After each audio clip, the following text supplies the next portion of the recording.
Depuis 16 octobre 1984, il y a 20 ans tout juste, l'affaire Grégory. Je me suis vengé, je l'ai mis dans la Vologne. Lui, c'est Grégory, un petit garçon de 4 ans qui a été retrouvé noyé dans une rivière des Vosges.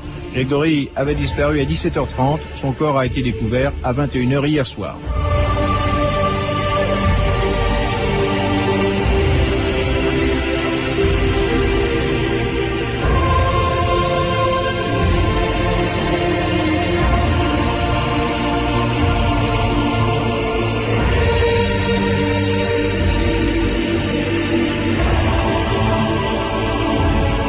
Dominant d'histoire.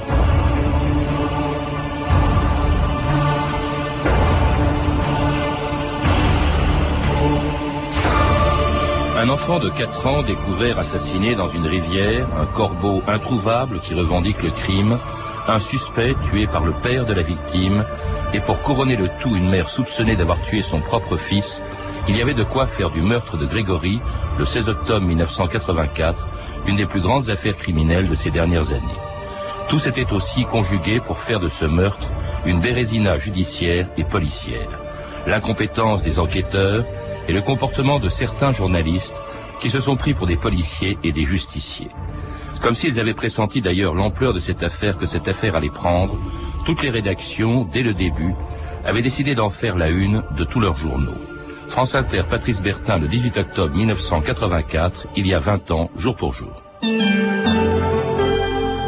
Il y a un monstre en liberté à l'Épanche-sur-Vologne, un petit village des Vosges. Un monstre qui a tué un enfant de 4 ans en le jetant vivant, pieds et poings liés, dans la rivière. L'autopsie a confirmé la mort par noyade. Quelques instants après la disparition de l'enfant, l'oncle de la victime a reçu ce terrible coup de fil anonyme. « Je me suis vengé, j'ai tué Grégory ». Tout porte à croire qu'il s'agit d'un sordide règlement de compte familial, un règlement de compte qu'un innocent de 4 ans a payé de sa vie. Sur place, à l'Épanche-sur-Vologne, l'envoyé spécial de France Inter, Jacques Expert. Tout le monde est certain ici, à commencer par les parents, que l'assassin est un proche de la famille. La mort de Grégory est en effet l'épilogue d'un drame qui dure depuis 3 ans. Depuis 3 ans, la famille Villemain est torturée par un maniaque, menace anonyme par téléphone, coup de fusil sur la façade du pavillon et j'en passe. Jusqu'à ce dernier appel qui revendiquait l'assassinat de l'enfant. Jacques Expert, bonjour. Bonjour. Vous êtes aujourd'hui directeur des programmes de Paris Première, mais on vient de vous entendre, il y a 20 ans, vous arriviez à l'Épanche-sur-Vologne pour couvrir cette affaire, ce meurtre du petit Grégory, comme tout le monde l'appelait à l'époque et qui aurait aujourd'hui 24 ans. Est-ce qu'en octobre 84, au lendemain du crime, vous étiez conscient de l'importance que prendrait cette affaire, Jacques Expert? Non. Très franchement, non. C'est-à-dire que à l'époque, j'étais journaliste donc à la rédaction de France Inter. Je m'occupais de faits divers. Et je disais qu'on passait à l'époque de faits divers en faits divers. Donc c'était une histoire parmi d'autres. Au départ, en tout cas. Même si les circonstances de l'assassinat en faisaient quelque chose d'un peu exceptionnel. C'est vrai qu'un enfant découvert, ligoté, noyé dans une rivière, l'histoire du corbeau en faisait un fait divers dès le départ hors du commun. Mais de là à penser que ça aurait pris une telle proportion, que c'était, l'affaire d'hominicide des années 80, la réponse est non. Mais justement, comment l'expliquer avec du recul? Je veux dire, il y a eu depuis, il y en avait eu avant aussi des meurtres d'enfants, parfois aussi sordides. Comment se fait-il que cette affaire, on l'ait encore en mémoire 20 ans après, Jacques Expert? Déjà l'affaire est devenue un peu extraordinaire par tous les éléments dont vous avez parlé, c'est-à-dire le côté sacrificiel de la mort de l'enfant, jusqu'à la culpabilité ce qui a été porté sur la mère de l'enfant. Donc ça a fait un fait divers un peu extraordinaire qui sortait en tout cas de ce qui se faisait, enfin de ce qu'on pouvait voir habituellement quand il s'agissait de meurtre d'enfants. Mais j'ajouterai à ça que l'une des raisons pour lesquelles on s'en souvient aujourd'hui, c'est que l'affaire a duré très longtemps et ensuite n'a pas été résolue. Donc ces deux éléments font aussi qu'elle reste encore plus dans les mémoires. Il y a encore des gens que je croise et qui me disent « mais à ton avis, qui a tué le petit Grégory ?» Et ça 20 ans après. Alors il y avait aussi le rôle des journalistes qui n'a pas été toujours très très brillant dans certains cas. Beaucoup se sont pris pour des enquêteurs, Jacques Expert, dans cette affaire, et on voulait eux-mêmes l'instruction pataugeant, voulait eux-mêmes trouver le coupable. Il y a beaucoup de choses à dire sur le rôle des journalistes. On y reviendra, mais de façon générale, est-ce qu'on peut pas dire qu'ils ont d'abord déjà voulu faire mousser l'affaire? On se dit, après tout, c'est ce que certains ont dit à l'époque. Les journalistes, et j'en étais, donc je peux prendre ma part de responsabilité, même si à France Inter, je pense qu'on a tous eu un certain recul sur cette affaire-là malgré tout, mais enfin bon, j'étais l'un des journalistes sur place, et comme d'autres, j'ai sans doute fait des erreurs de jugement, des erreurs dans des papiers, parce que les informations sont jamais très justes. Le rôle de la presse dans cette affaire a été exorbitant.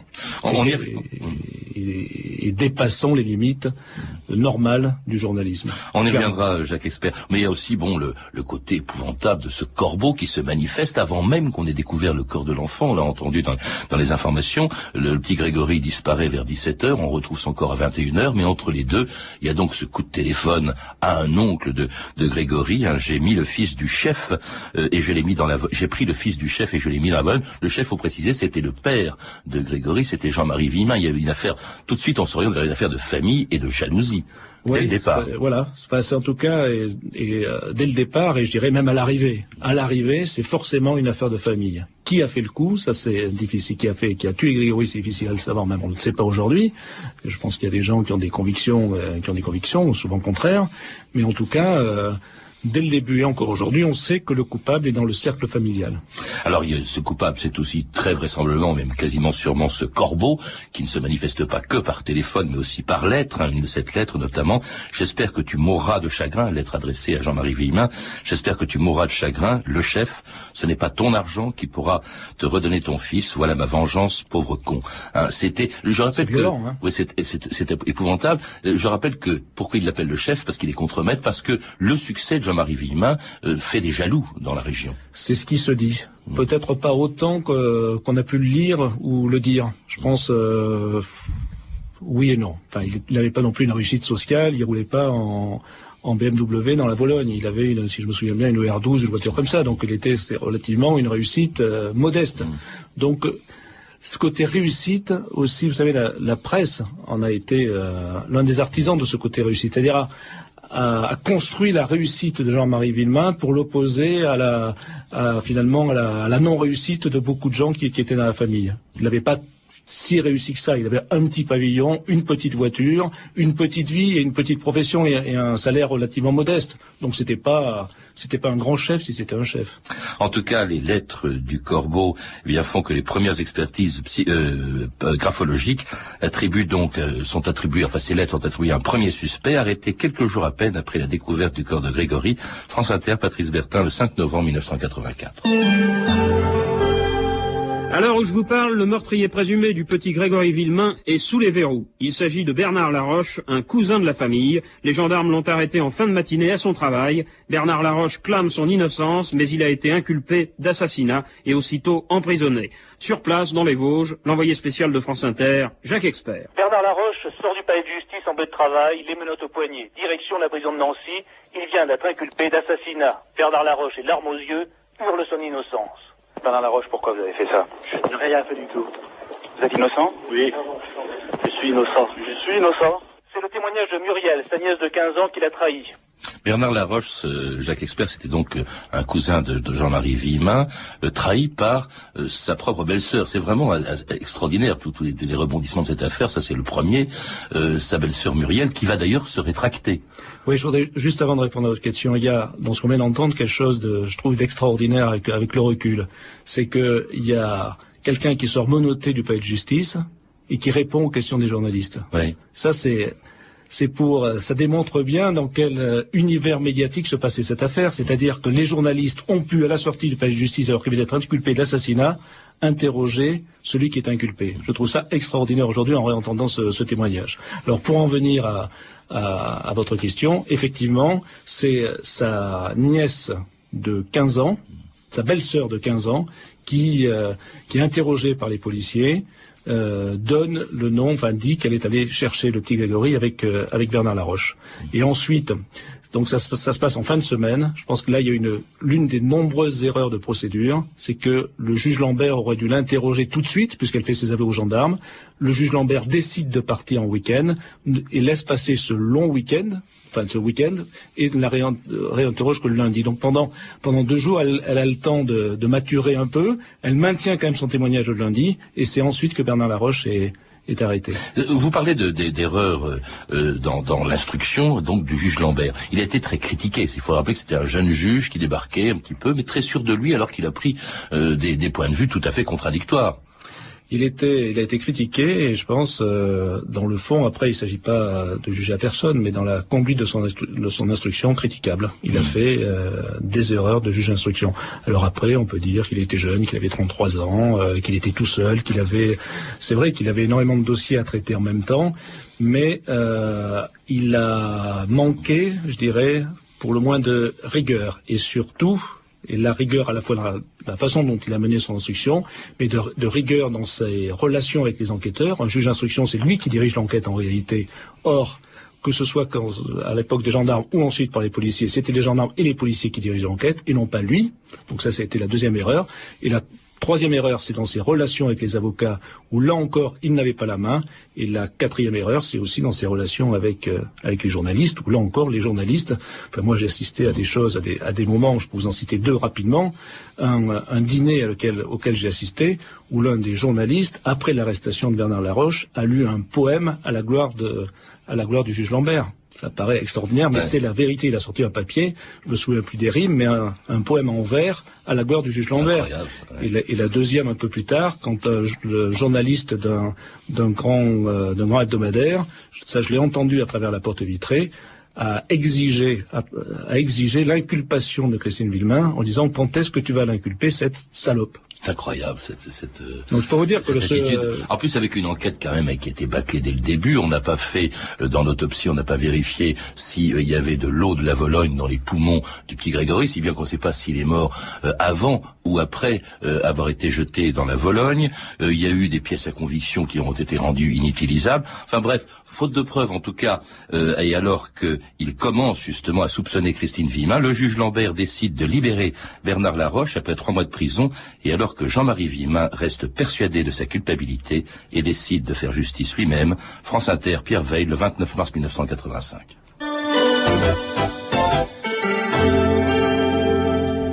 Plus de 5 mois après l'assassinat du petit Grégory Villemain, cette affaire a connu aujourd'hui un rebondissement tragique. Le père de Grégory, Jean-Marie Villemain, a abattu d'un coup de fusil Bernard Laroche, son cousin. Sur place, dans le département des Vosges, le récit de notre envoyé spécial, Jacques Expert. La maison neuve de Bernard Laroche est construite à l'écart, en bordure du bois. C'est là que se cache Jean-Marie Villemain. Il attend le retour de Laroche, qui quitte son travail à 13h. Quand il descend de voiture, Jean-Marie le tue à bout portant. Jean-Marie prend aussitôt la direction d'Épinal. Il retrouve sa femme hospitalisée depuis dimanche. Il lui annonce qu'il vient de tuer Laroche. C'est parce qu'il lui a pris. Il m'a dit: j'ai tué Laroche. Je ne croyais pas. Il s'est mis à genoux, il s'est mis à hurler. Je te dis que j'ai tué Laroche. Je pensais pas du tout qu'il allait faire ça. Et qu'est-ce qu'il vous a dit en partant? Il m'a dit: je t'aime beaucoup. Pense à moi, pense au petit. Puis attends-moi. Il m'a dit qu'il fallait que je le fasse, qu'il m'a dit: comprends-moi, il fallait. Et c'était Christine Villemain au micro de Laurence Lacour d'Europe 1, vraiment un témoignage absolument saisissant qui a été enregistré par Laurence Lacour, qu'on vient d'entendre. Christine Villemain, donc, devant laquelle le mari est venu lui dire: j'ai tué Laroche. C'est vraiment pathétique, ça. Et pourtant, c'était prévisible. Je crois que beaucoup de journalistes savaient qu'après la libération de Laroche, Villemain risquait de le tuer. C'est-à-dire, les époux Villemain vivaient dans de la paranoïa, en tout cas, une espèce d'obsession de la culpabilité de Bernard Laroche. Donc ils ont à plusieurs reprises envisagé d'aller tuer, de la façon dont Jean-Marie l'a fait un peu plus tard, d'aller tuer Bernard Laroche, notamment un matin où à 5 heures, ils ont été empêchés de le faire par un journaliste de Paris Match, et finalement il a passé à l'acte pendant que sa femme était en prison. Il était à l'hôpital. À l'hôpital. Il était d'autant plus pris dans cette obsession que de plus en plus les rumeurs de culpabilité autour de sa femme montaient. Donc ça le rendait encore plus fou, et donc il est allé tuer dans la Roche ce jour-là. Oui, parce que si elle est à l'hôpital au moment où il tue son cousin, ou Jean-Marie Villemain tue Laroche, c'est parce qu'elle a eu un malaise. On commence à distiller, elle était enceinte, et on commence à distiller l'idée, notamment il y a un journaliste dont on taira le nom, sur une antenne concurrente dont on taira aussi le nom, qui distillait des informations qui lui étaient données par la police. La police était chargée de l'enquête à ce moment-là, et on commence à distiller des informations comme quoi Christine Villemain, eh bien son écriture serait celle du Corbeau. Il y a aussi d'autres indices, des cordelettes, la découverte de cordelettes identiques à celles qui avaient été utilisées pour, comment dirais-je, pour attacher l'enfant Grégory avant qu'il soit jeté dans la Vologne. Témoignage également de 3 femmes qui auraient vu Christine Villemain à la poste le jour où le Corbeau avait envoyé une de ses lettres. C'est épouvantable. Et là encore, les journalistes, il y en a un au moins qui a été, plusieurs peut-être même qui ont été manipulés pour distiller ces informations avant l'arrestation de Christine Villemain. Ils n'ont pas, pour moi, été manipulés. C'est pire encore. Je crois que certains journalistes ont été des auxiliaires de justice, volontaires. C'est-à-dire qu'en échange d'informations privilégiées, ils lâchaient l'information que souhaitait la police pour alimenter la rumeur de la culpabilité de Christine Villemain. Mais à quelle fin, Jacques Expert?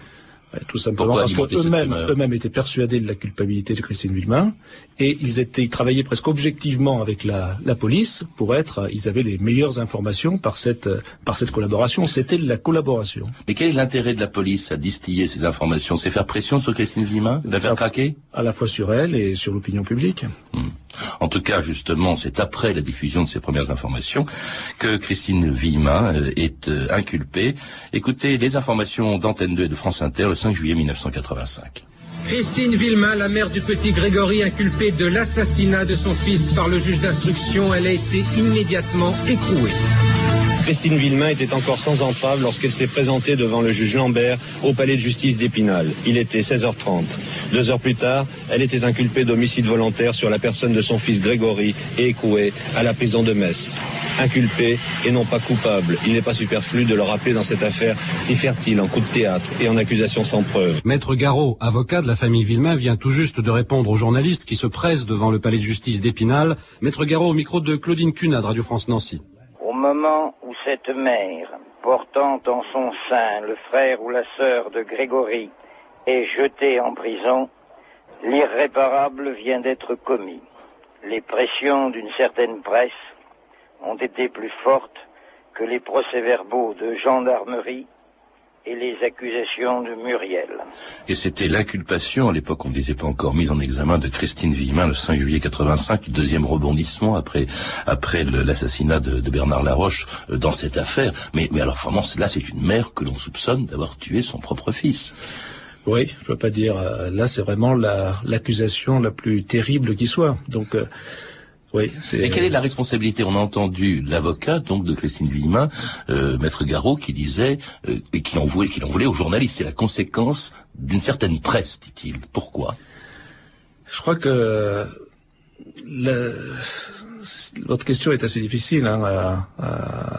Je crois que Maître Garot était aussi un avocat habile. Donc c'est aussi une façon de défendre Christine Villemain, de mettre sur le dos de la presse le fait qu'elle ait été inculpée. Mais c'est vrai, moi je le pense, sincèrement. Oui, vous l'avez dit tout à l'heure. Il y a un journaliste déjà qui demande à Lambert, quand est-ce que tu vas arrêter cette salope? Enfin, c'est quand même insensé, ce parti pris contre elle. La presse a poussé à l'inculpation, une certaine presse a poussé à l'inculpation de Christine Villemain, et dans le dossier, notamment dans ce dossier-là, dès que la police a pris ce dossier en main, j'ai aussi la conviction que ce dossier a été mené essentiellement à charge. C'est-à-dire tous les éléments, vous savez, quand on veut tuer son chien, on trouve qu'il a la rage, c'est un peu ce qui s'est passé. C'est-à-dire qu'il suffisait qu'elle ait fait un tour dans le jardin à ce moment-là pour qu'elle ait donné, pour qu'elle ait enlevé son enfant. Vous voyez, tout était à charge contre elle, alors qu'il y a énormément d'éléments également à décharge dans cette affaire-là. Et à partir du moment où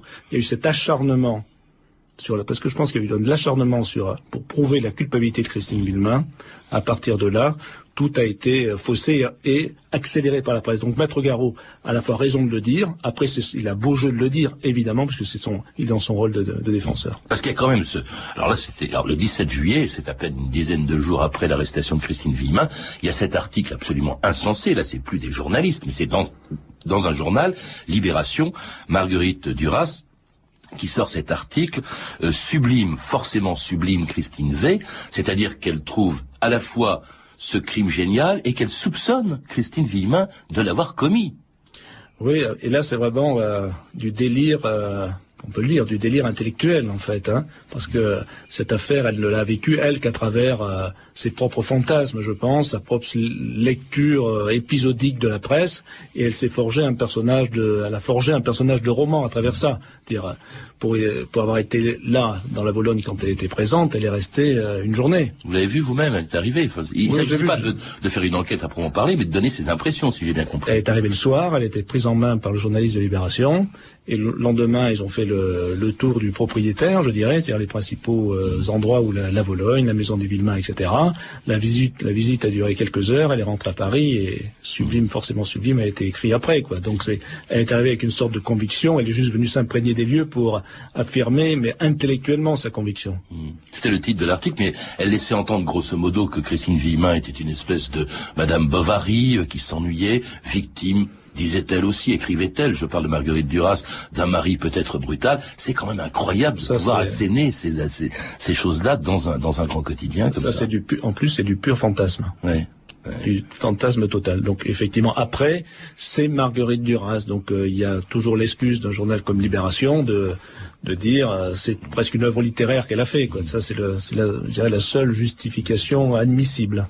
Alors, Christine Villemain ne va passer que 11 jours en prison, tandis que son mari, lui, est condamné en revanche à 5 ans de prison, dont un, je crois, avec sursis. Il en est sorti en 87, c'était pour le meurtre, bien sûr, de Bernard Laroche. Et donc il n'a pas fait 5 ans de prison, d'ailleurs, en réalité, il est remise de en peine. 87, oui. Mais le juge Lambert va être dessaisi de l'affaire. Il y aura 2 autres juges qui vont s'en charger. Ça va durer quand même 7 ans jusqu'à un arrêt dont on parlera en 93. Mais ça a été très long à ce moment-là. Et on n'en parle pratiquement plus. En tout cas, cette fois-ci, la justice ne laisse plus transpirer d'informations. Le secret d'instruction est bien gardé avec les successeurs du juge Lambert. En plus, l'instruction s'est déplacée. Elle s'est déplacée à Dijon. Donc loin du ramdam ou de la médiatisation pure qui était à Épinal, donc c'était pas les mêmes journalistes, etc. Et puis je pense aussi qu'il y a eu la volonté de la justice de couper les ponts c'est-à-dire de mener une vraie instruction, c'est-à-dire de couper les ponts avec la presse, d'avoir des relations normales avec les avocats et avec les enquêteurs, et donc il y a une volonté de rationaliser un peu l'instruction. Donc les choses se sont passées, il y a eu une instruction correctement menée à partir de ce moment-là. Et jusqu'au 3 février 1993, France Inter, Patrice Bertin. Innocente, forcément innocente, comme aurait pu l'écrire Marguerite Duras, Christine Villemain est aujourd'hui blanchie, lavée de tout soupçon. 8 ans après l'assassinat de son fils Grégory, Christine Villemain bénéficie d'un non-lieu prononcé ce matin même par la chambre d'accusation de la cour d'appel de Dijon. Dans cette terrible affaire, plus personne n'est suspect et peut-être ne connaîtra-t-on jamais la vérité. À l'Épanche-sur-Vologne, village sorti de l'anonymat le 16 octobre 1984, une page est maintenant tournée. Jacques Expert. Et ça fait trop longtemps que ça dure. Et les gens étaient traumatisés de cette affaire. Je crois qu'ils ont hâte que ça se termine, qu'enfin ils auront la paix. Quelques-uns plaignent le long calvaire de Christine Villemain, mais pour d'autres, le doute n'a pas disparu, et ce n'est pas le non-lieu d'aujourd'hui qui le dissipera. Quand on dit disculper, j'en suis pas si sûre. C'est quelque chose qui doit suivre tout le temps. Il y a toujours un doute tant qu'on n'a pas trouvé de coupable.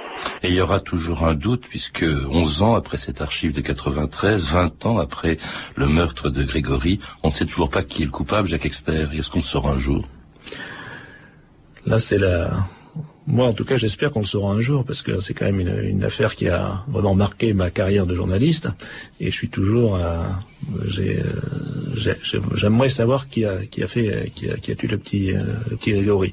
Est-ce qu'on le saura? Honnêtement, je sais pas. Ça peut venir peut-être. La seule chose qui peut permettre à cette affaire d'éclore, c'est un témoignage tardif de quelqu'un, parce qu'il y a peut-être des complices dans cette affaire. Enfin, je pense que L'une des thèses, c'est qu'il y a des complices dans cette affaire, des gens qui étaient au courant et finalement lâchent la vérité au dernier moment. C'est le seul espoir, je pense, qu'on peut avoir aujourd'hui. Il n'y aura pas d'éléments nouveaux. Je ne vois pas comment il peut y avoir d'autres éléments nouveaux que d'aveux de gens qui ont participé de près ou de loin à cette affaire. Parce que vous me disiez que 20 ans après, on venait encore vous voir pour vous dire, mais qui est, à votre avis, qui est encore le coupable? Il y a toujours, en plus, cet épouvantable soupçon qui pèse sur la mère de Grégory, malgré le long lieu, malgré la faiblesse des charges contre elle, et même l'absence de charges réelles contre elle, et un couple qui est, je crois, qui est aujourd'hui, qui vit dans l'Essonne, replié de tout, et qui est resté très solide dans cette affaire. Vous imaginez une femme, si elle est innocente, comme la justice l'a déclaré, le calvaire qu'elle a vécu et qu'elle continue de vivre aujourd'hui, avec le souvenir d'un fils qui aurait 24 ans aujourd'hui, et d'avoir été autant sali qu'elle l'est toujours aujourd'hui. Il y a encore, je pense, des gens qui sont persuadés, quand ils la croisent au supermarché, tiens, c'est Christine Villemain, tiens, c'est elle qui a tué son enfant. Je voudrais juste faire un parallèle rapide avec l'affaire d'Outreau. Je lisais dernièrement un papier où les gens qui ont été disculpés dans l'affaire d'Outreau, ils subissent le regard de leurs voisins et qu'ils les regardent comme des pédophiles, toujours. Donc vous imaginez Christine Villemain. Responsabilité, puisque vous parlez d'Outreau, des journalistes, de la justice, on a l'impression qu'au fond, cette affaire qui aurait pu être riche en enseignements pour la justice, pour la presse, ne l'a pas été, cette affaire d'Outreau, 20 ans après l'affaire Villemain. Malheureusement, je pense qu'il y aura tout plein d'affaires comme ça, et pas seulement des affaires judiciaires, où tout le monde fait son autodiscipline après, qui remet tout en question, et les mêmes travers reprennent. Enfin, il y a eu l'affaire Villemain, je peux vous dire que depuis l'affaire Villemain, sur le traitement en Irak, pendant les événements en Roumanie, etc. Enfin, il y a eu tellement d'affaires où les choses sont pas bien maîtrisées. Je crois que la précipitation est l'une des raisons aujourd'hui, la précipitation de la presse, la précipitation de la justice, c'est cette précipitation-là qui, à mes yeux, est la vraie raison de toutes les erreurs. Et il y aura toujours de la précipitation, il y a de plus en plus de précipitation, donc il y aura toujours des erreurs. Merci Jacques Expert de nous avoir rappelé des souvenirs de cette affaire. Merci de m'avoir rappelé ces souvenirs aussi. Vous avez été le correspondant, que vous avez suivi pour France Inter il y a déjà 20 ans. C'était 2000 ans d'histoire, la technique Alain Anstram et Jean-Philippe Jeanne, documentation et archivina, Virginie Bloch-Lenné, Claire Tesser et Sandra Escamez, une réalisation de Anne Kobilac. Demain, dans 2000 ans d'histoire, un complot spectaculaire, mais à une époque beaucoup plus reculée, à l'époque de Louis XIII et de Richelieu. Puis 16 octobre 1984, il y a 20 ans tout juste, l'affaire Grégory.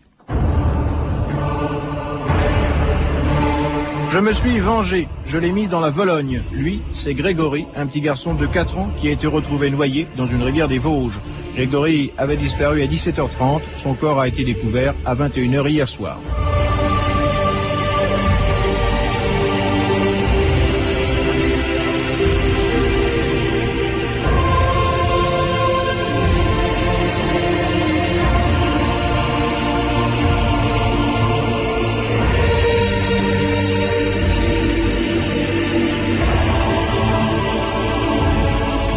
Ans d'histoire.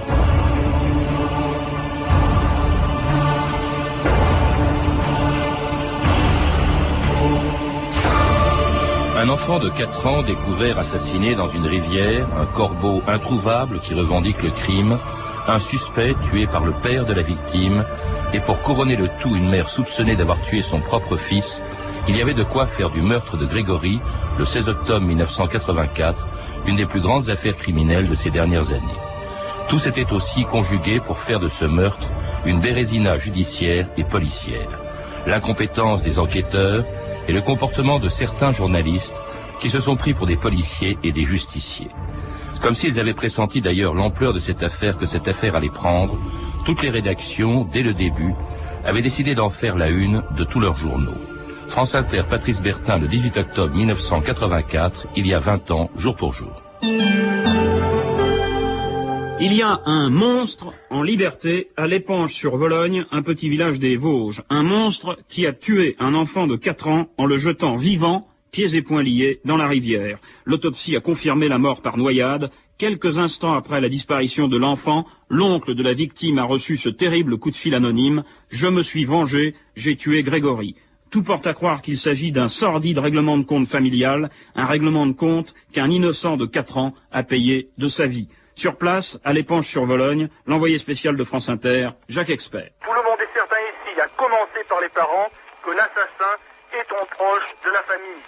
La mort de Grégory est en effet l'épilogue d'un drame qui dure depuis 3 ans. Depuis 3 ans, la famille Villemain est torturée par un maniaque, menace anonyme par téléphone, coup de fusil sur la façade du pavillon et j'en passe. Jusqu'à ce dernier appel qui revendiquait l'assassinat de l'enfant. Jacques Expert, bonjour. Bonjour. Vous êtes aujourd'hui directeur des programmes de Paris Première, mais on vient de vous entendre, il y a 20 ans, vous arriviez à l'Épanche-sur-Vologne pour couvrir cette affaire, ce meurtre du petit Grégory, comme tout le monde l'appelait à l'époque et qui aurait aujourd'hui 24 ans. Est-ce qu'en octobre 84, au lendemain du crime, vous étiez conscient de l'importance que prendrait cette affaire, Jacques Expert? Non. Très franchement, non. C'est-à-dire que à l'époque, j'étais journaliste donc à la rédaction de France Inter. Je m'occupais de faits divers. Je disais qu'on passait à l'époque de faits divers en faits divers. Donc c'était une histoire parmi d'autres. Au départ, en tout cas, même si les circonstances de l'assassinat en faisaient quelque chose d'un peu exceptionnel. C'est vrai qu'un enfant découvert, ligoté, noyé dans une rivière, l'histoire du corbeau en faisait un fait divers dès le départ hors du commun. Mais de là à penser que ça aurait pris une telle proportion, que c'était, l'affaire d'hominicide des années 80, la réponse est non. Mais justement, comment l'expliquer avec du recul? Je veux dire, il y a eu depuis, il y en avait eu avant aussi des meurtres d'enfants, parfois aussi sordides. Comment se fait-il que cette affaire, on l'ait encore en mémoire 20 ans après, Jacques Expert? Déjà, l'affaire est devenue un peu extraordinaire par tous les éléments dont vous avez parlé, c'est-à-dire le côté sacrificiel de la mort de l'enfant, jusqu'à la culpabilité, ce qui a été porté sur la mère de l'enfant. Donc ça a fait un fait divers un peu extraordinaire, qui sortait en tout cas de ce qui se faisait, enfin de ce qu'on pouvait voir habituellement quand il s'agissait de meurtre d'enfants. Mais j'ajouterai à ça que l'une des raisons pour lesquelles on s'en souvient aujourd'hui, c'est que l'affaire a duré très longtemps et ensuite n'a pas été résolue. Donc ces deux éléments font aussi qu'elle reste encore plus dans les mémoires. Il y a encore des gens que je croise et qui me disent, mais à ton avis, qui a tué le petit Grégory? Et ça, 20 ans après. Alors il y avait aussi le rôle des journalistes, qui n'a pas été toujours très très brillant. Dans certains cas, beaucoup se sont pris pour des enquêteurs, Jacques Expert, dans cette affaire, et on voulait eux-mêmes l'instruction pataugeant, voulait eux-mêmes trouver le coupable. Il y a beaucoup de choses à dire sur le rôle des journalistes. On y reviendra, mais de façon générale, est-ce qu'on peut pas dire qu'ils ont d'abord déjà voulu faire mousser l'affaire? On se dit, après tout, c'est ce que certains ont dit à l'époque. Les journalistes et j'en étais, donc je peux prendre ma part de responsabilité, même si à France Inter, je pense qu'on a tous eu un certain recul sur cette affaire-là malgré tout, mais enfin bon, j'étais l'un des journalistes sur place et comme d'autres, j'ai sans doute fait des erreurs de jugement, des erreurs dans des papiers parce que les informations sont jamais très justes. Le rôle de la presse dans cette affaire a été exorbitant et dépassant les limites normales du journalisme. On y reviendra, Jacques Expert. Mais il y a aussi le côté épouvantable de ce corbeau qui se manifeste avant même qu'on ait découvert le corps de l'enfant. On l'a entendu dans les informations. Le petit Grégory disparaît vers 17h, on retrouve son corps à 21h, mais entre les deux, il y a donc ce coup de téléphone à un oncle de Grégory. J'ai mis le fils du chef et je l'ai mis j'ai pris le fils du chef et je l'ai mis dans la Vologne. Le chef, faut préciser, c'était le père de Grégory, c'était Jean-Marie Villemain. Il y avait une affaire, tout de suite on s'oriente vers une affaire de famille et de jalousie. Dès le départ. Voilà, c'est en tout cas dès le départ, et je dirais même à l'arrivée. À l'arrivée, c'est forcément une affaire de famille. Qui a fait le coup? Ça c'est difficile. Qui a tué Grégory, c'est difficile à le savoir, même on ne le sait pas aujourd'hui. Je pense qu'il y a des gens qui ont des convictions, souvent contraires. Mais en tout cas, dès le début et encore aujourd'hui, on sait que le coupable est dans le cercle familial. Alors, ce coupable, c'est aussi très vraisemblablement, même quasiment sûrement, ce corbeau, qui ne se manifeste pas que par téléphone, mais aussi par lettre, une de cette lettre notamment. J'espère que tu mourras de chagrin, lettre adressée à Jean-Marie Villemain. J'espère que tu mourras de chagrin, le chef. Ce n'est pas ton argent qui pourra te redonner ton fils. Voilà ma vengeance, pauvre con. Je rappelle violent, oui, c'est épouvantable. Je rappelle que, pourquoi il l'appelle le chef? Parce qu'il est contremaître, parce que le succès de Jean-Marie Villemain fait des jaloux dans la région. C'est ce qui se dit. Peut-être pas autant qu'on a pu le lire ou le dire. Je pense oui et non. Enfin, il n'avait pas non plus une réussite sociale, il roulait pas en BMW dans la Vologne. Il avait, si je me souviens bien, une R12, une voiture comme ça. Donc c'était relativement une réussite modeste. Donc ce côté réussite aussi, vous savez, la presse en a été l'un des artisans de ce côté réussite. C'est-à-dire a construit la réussite de Jean-Marie Villemain pour l'opposer finalement à la non-réussite de beaucoup de gens qui étaient dans la famille. Il n'avait pas si réussi que ça. Il avait un petit pavillon, une petite voiture, une petite vie et une petite profession et un salaire relativement modeste. Donc c'était pas un grand chef si c'était un chef. En tout cas, les lettres du corbeau font que les premières expertises graphologiques ces lettres sont attribuées à un premier suspect arrêté quelques jours à peine après la découverte du corps de Grégory. France Inter, Patrice Bertin, le 5 novembre 1984. À l'heure où je vous parle, le meurtrier présumé du petit Grégory Villemain est sous les verrous. Il s'agit de Bernard Laroche, un cousin de la famille. Les gendarmes l'ont arrêté en fin de matinée à son travail. Bernard Laroche clame son innocence, mais il a été inculpé d'assassinat et aussitôt emprisonné. Sur place, dans les Vosges, l'envoyé spécial de France Inter, Jacques Expert. Bernard Laroche sort du palais de justice en bœuf de travail, les menottes au poignet. Direction la prison de Nancy, il vient d'être inculpé d'assassinat. Bernard Laroche est larmes aux yeux, hurle son innocence. Bernard Laroche, pourquoi vous avez fait ça? Je n'ai rien fait du tout. Vous êtes innocent? Oui. Je suis innocent. Je suis innocent. C'est le témoignage de Muriel, sa nièce de 15 ans, qui l'a trahi. Bernard Laroche, Jacques Expert, c'était donc un cousin de Jean-Marie Villemain, trahi par sa propre belle-sœur. C'est vraiment extraordinaire, tous les rebondissements de cette affaire. Ça, c'est le premier. Sa belle-sœur Muriel, qui va d'ailleurs se rétracter. Oui, je voudrais, juste avant de répondre à votre question, il y a, dans ce qu'on vient d'entendre, quelque chose je trouve, d'extraordinaire avec le recul.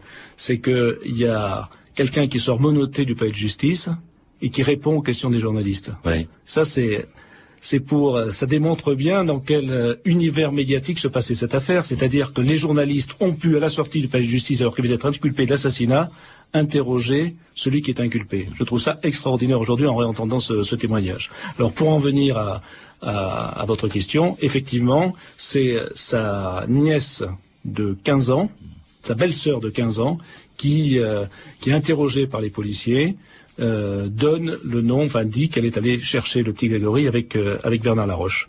Et ensuite, donc ça se passe en fin de semaine. Je pense que là, il y a l'une des nombreuses erreurs de procédure, c'est que le juge Lambert aurait dû l'interroger tout de suite, puisqu'elle fait ses aveux aux gendarmes.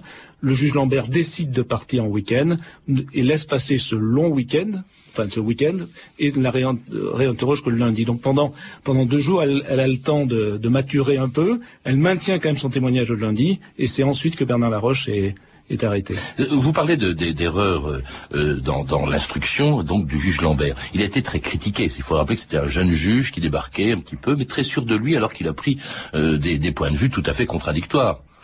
Il a été critiqué, et je pense, dans le fond, après, il ne s'agit pas de juger à personne, mais dans la conduite de son instruction, critiquable. Il a fait des erreurs de juge d'instruction. Alors après, on peut dire qu'il était jeune, qu'il avait 33 ans, qu'il était tout seul, c'est vrai qu'il avait énormément de dossiers à traiter en même temps, mais il a manqué, je dirais, pour le moins de rigueur, et surtout, et la rigueur à la fois dans la façon dont il a mené son instruction, mais de rigueur dans ses relations avec les enquêteurs. Un juge d'instruction, c'est lui qui dirige l'enquête en réalité. Or, que ce soit à l'époque des gendarmes ou ensuite par les policiers, c'était les gendarmes et les policiers qui dirigent l'enquête, et non pas lui.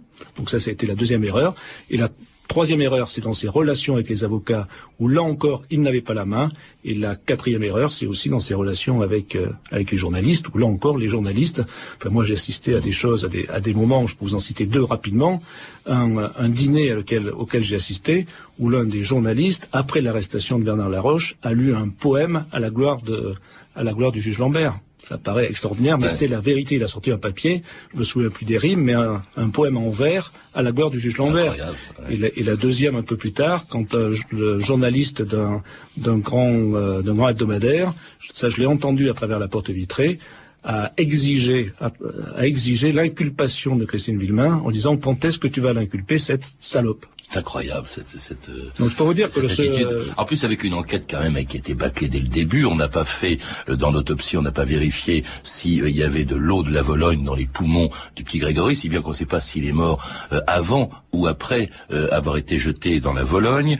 Il y a eu des pièces à conviction qui ont été rendues inutilisables. Enfin bref, faute de preuves en tout cas, et alors qu'il commence justement à soupçonner Christine Villemain, le juge Lambert décide de libérer Bernard Laroche après 3 mois de prison, et alors que Jean-Marie Villemain reste persuadé de sa culpabilité et décide de faire justice lui-même. France Inter, Pierre Veil, le 29 mars 1985.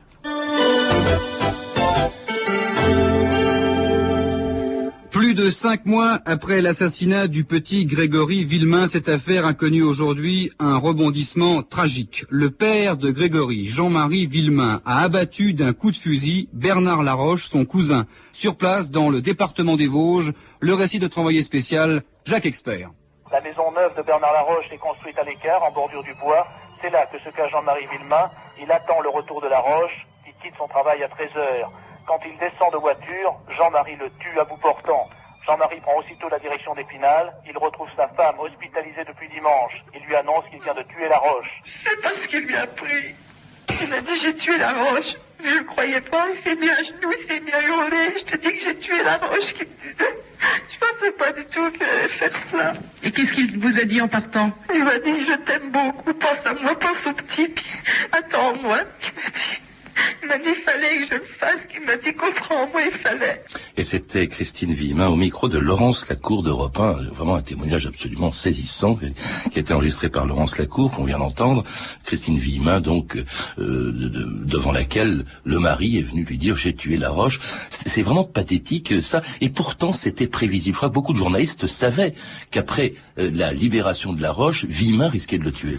C'est-à-dire, les époux Villemain vivaient dans une, je sais pas, de la paranoïa, en tout cas, une espèce d'obsession de la culpabilité de Bernard Laroche. Donc ils ont à plusieurs reprises envisagé d'aller tuer, de la façon dont Jean-Marie l'a fait un peu plus tard, d'aller tuer Bernard Laroche, notamment un matin où à 5 heures, ils ont été empêchés de le faire par un journaliste de Paris Match, et finalement il a passé à l'acte pendant que sa femme était en prison. Il était à l'hôpital. À l'hôpital. Il était d'autant plus pris dans cette obsession que de plus en plus les rumeurs de culpabilité autour de sa femme montaient. Donc ça le rendait encore plus fou, et donc il est allé tuer Bernard Laroche ce jour-là. Oui, parce que si elle est à l'hôpital au moment où il tue son cousin, ou Jean-Marie Villemain tue Laroche, c'est parce qu'elle a eu un malaise. Elle était enceinte, et on commence à distiller l'idée, notamment il y a un journaliste dont on taira le nom, sur une antenne concurrente dont on taira aussi le nom, qui distillait des informations qui lui étaient données par la police. La police était chargée de l'enquête à ce moment-là, et on commence à distiller des informations comme quoi Christine Villemin, eh bien son écriture serait celle du corbeau. Il y a aussi d'autres indices, des cordelettes, la découverte de cordelettes identiques à celles qui avaient été utilisées pour attacher l'enfant Grégory avant qu'il soit jeté dans la Vologne. Témoignage également de 3 femmes qui auraient vu Christine Villemin à la poste le jour où le corbeau avait envoyé une de ses lettres. C'est épouvantable. Et là encore, les journalistes, il y en a au moins plusieurs peut-être même qui ont été manipulés pour distiller ces informations avant l'arrestation de Christine Villemin. Ils n'ont pas, pour moi, été manipulés. C'est pire encore. Je crois que certains journalistes ont été des auxiliaires de justice volontaires. C'est-à-dire qu'en échange d'informations privilégiées, ils lâchaient l'information que souhaitait la police pour alimenter la rumeur de la culpabilité de Christine Villemin. Mais à quelle fin, Jacques Expert? Tout simplement parce qu'eux-mêmes étaient persuadés de la culpabilité de Christine Villemin, et ils travaillaient presque objectivement avec la police ils avaient les meilleures informations par cette collaboration. C'était de la collaboration. Mais quel est l'intérêt de la police à distiller ces informations? C'est faire pression sur Christine Villemin? La faire craquer? À la fois sur elle et sur l'opinion publique. En tout cas, justement, c'est après la diffusion de ces premières informations que Christine Villemin est inculpée. Écoutez les informations d'Antenne 2 et de France Inter le 5 juillet 1985. Christine Villemin, la mère du petit Grégory, inculpée de l'assassinat de son fils par le juge d'instruction, elle a été immédiatement écrouée. Christine Villemin était encore sans entrave lorsqu'elle s'est présentée devant le juge Lambert au palais de justice d'Épinal. Il était 16h30. 2 heures plus tard, elle était inculpée d'homicide volontaire sur la personne de son fils Grégory et écrouée à la prison de Metz. Inculpée et non pas coupable. Il n'est pas superflu de le rappeler dans cette affaire si fertile en coups de théâtre et en accusations sans preuve. Maître Garot, avocat de la famille Villemin, vient tout juste de répondre aux journalistes qui se pressent devant le palais de justice d'Épinal. Maître Garot au micro de Claudine Cunard, Radio France Nancy. Au moment où cette mère, portant en son sein le frère ou la sœur de Grégory, est jetée en prison, l'irréparable vient d'être commis. Les pressions d'une certaine presse ont été plus fortes que les procès-verbaux de gendarmerie et les accusations de Muriel. Et c'était l'inculpation, à l'époque on ne disait pas encore mise en examen, de Christine Villemin le 5 juillet 85, le deuxième rebondissement après l'assassinat de Bernard Laroche dans cette affaire. Mais alors vraiment, là c'est une mère que l'on soupçonne d'avoir tué son propre fils. Oui, je ne veux pas dire. Là, c'est vraiment l'accusation la plus terrible qui soit. Donc, oui. Et quelle est la responsabilité? On a entendu l'avocat donc de Christine Villemin, Maître Garot, qui disait et qui en voulait aux journalistes. C'est la conséquence d'une certaine presse, dit-il. Pourquoi? Je crois que votre question est assez difficile. Je crois que Maître Garot était aussi un avocat habile. Donc c'est aussi une façon de défendre Christine Villemin, de mettre sur le dos de la presse le fait qu'elle ait été inculpée. Mais c'est vrai, moi je le pense sincèrement. Oui, vous l'avez dit tout à l'heure. Il y a un journaliste déjà qui demande à Lambert, quand est-ce que tu vas arrêter cette salope? Enfin, c'est quand même insensé, ce parti pris contre elle. La presse a poussé à l'inculpation, une certaine presse a poussé à l'inculpation de Christine Villemin, et dans le dossier, notamment dans ce dossier-là, dès que la police a pris ce dossier en main, j'ai aussi la conviction que ce dossier a été mené essentiellement à charge. C'est-à-dire tous les éléments, vous savez, quand on veut tuer son chien, on trouve qu'il a la rage, c'est un peu ce qui s'est passé. C'est-à-dire qu'il suffisait qu'elle ait fait un tour dans le jardin à ce moment-là pour qu'elle ait donné, pour qu'elle ait enlevé son enfant. Vous voyez, tout était à charge contre elle, alors qu'il y a énormément d'éléments également à décharge dans cette affaire-là. Et à partir du moment où il y a eu cet acharnement parce que je pense qu'il y a eu de l'acharnement pour prouver la culpabilité de Christine Villemin, à partir de là, tout a été faussé et accéléré par la presse. Donc Maître Garot a à la fois raison de le dire, après il a beau jeu de le dire, évidemment, puisque il est dans son rôle de défenseur. Parce qu'il y a quand même alors là, c'était le 17 juillet, c'est à peine une dizaine de jours après l'arrestation de Christine Villemin, il y a cet article absolument insensé, là c'est plus des journalistes, mais c'est dans un journal, Libération, Marguerite Duras, qui sort cet article, forcément sublime Christine V, c'est-à-dire qu'elle trouve à la fois ce crime génial et qu'elle soupçonne Christine Villemin de l'avoir commis.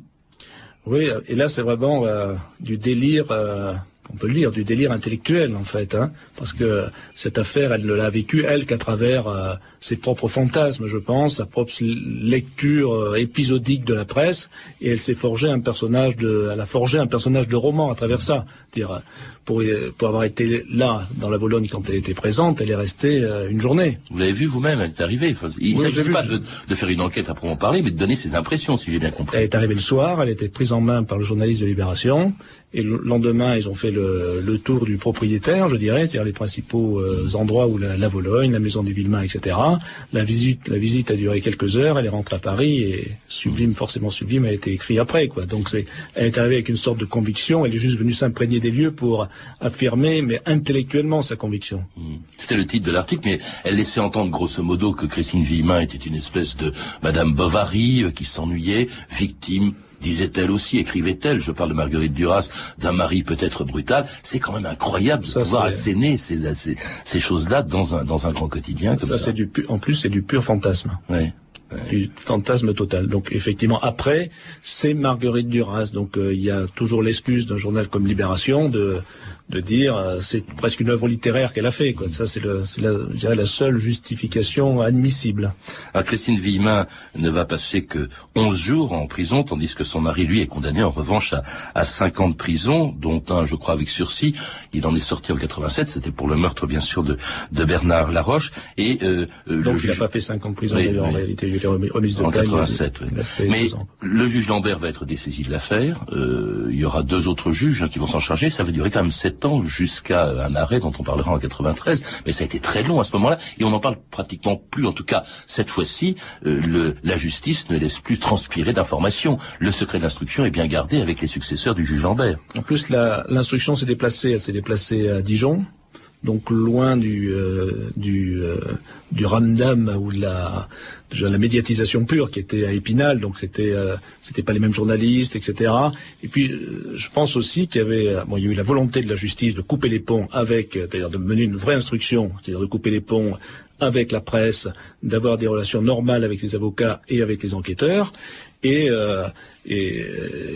donc il y a une volonté de rationaliser un peu l'instruction. Donc les choses se sont passées, il y a une instruction correctement menée à partir de ce moment-là. Et jusqu'au 3 février 1993, France Inter, Patrice Bertin. Innocente, forcément innocente, comme aurait pu l'écrire Marguerite Duras, Christine Villemain est aujourd'hui blanchie, lavée de tout soupçon. 8 ans après l'assassinat de son fils Grégory, Christine Villemain bénéficie d'un non-lieu prononcé ce matin même par la chambre d'accusation de la cour d'appel de Dijon. Dans cette terrible affaire, plus personne n'est suspect et peut-être ne connaîtra-t-on jamais la vérité. À l'Épanche-sur-Vologne, village sorti de l'anonymat le 16 octobre 1984, une page est maintenant tournée. Jacques Expert. Et ça fait trop longtemps que ça dure. Et les gens étaient traumatisés de cette affaire. Je crois qu'ils ont hâte que ça se termine, qu'enfin ils auront la paix. Quelques-uns plaignent le long calvaire de Christine Villemain, mais pour d'autres, le doute n'a pas disparu, et ce n'est pas le non-lieu d'aujourd'hui qui le dissipera. Quand on dit disculper, j'en suis pas si sûre. C'est quelque chose qui doit suivre tout le temps. Il y a toujours un doute tant qu'on n'a pas trouvé le coupable. Et il y aura toujours un doute puisque 11 ans après cette archive de 93, 20 ans après le meurtre de Grégory, on ne sait toujours pas qui est le coupable, Jacques Expert. Est-ce qu'on le saura un jour? Là, moi, en tout cas, j'espère qu'on le saura un jour, parce que c'est quand même une affaire qui a vraiment marqué ma carrière de journaliste, et je suis toujours j'aimerais savoir qui a tué le petit Grégory.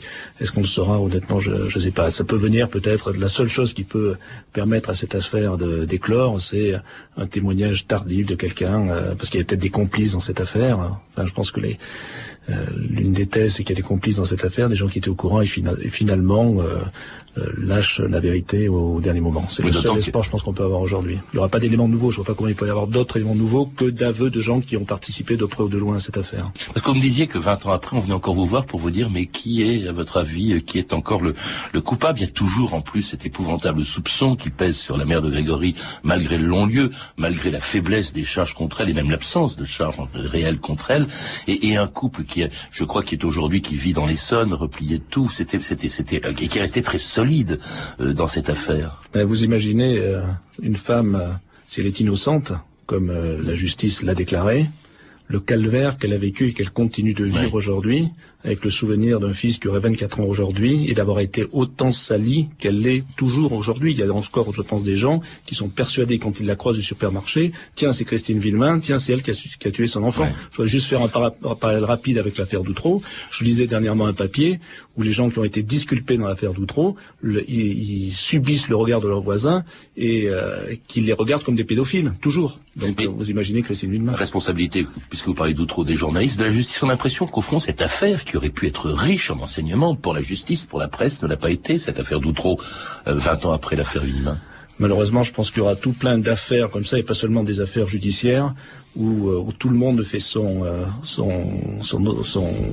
autodiscipline après, qui remet tout en question, et les mêmes travers reprennent. Enfin, il y a eu l'affaire Villemain, je peux vous dire que depuis l'affaire Villemain, sur le traitement en Irak, pendant les événements en Roumanie, etc. Enfin, il y a eu tellement d'affaires où les choses sont pas bien maîtrisées. Je crois que la précipitation est l'une des raisons aujourd'hui, la précipitation de la presse, la précipitation de la justice, c'est cette précipitation-là qui, à mes yeux, est la vraie raison de toutes les erreurs. Et il y aura toujours de la précipitation, il y a de plus en plus de précipitation, donc il y aura toujours des erreurs.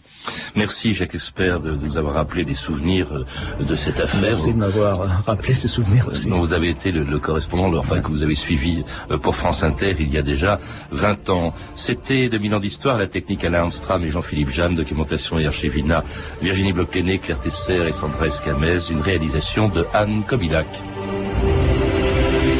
Demain, dans 2000 ans d'histoire, un complot spectaculaire, mais à une époque beaucoup plus reculée, à l'époque de Louis XIII et de Richelieu. Puis 16 octobre 1984, il y a 20 ans tout juste, l'affaire Grégory. Je me suis vengé, je l'ai mis dans la Vologne. Lui, c'est Grégory, un petit garçon de 4 ans qui a été retrouvé noyé dans une rivière des Vosges. Grégory avait disparu à 17h30, son corps a été découvert à 21h hier soir.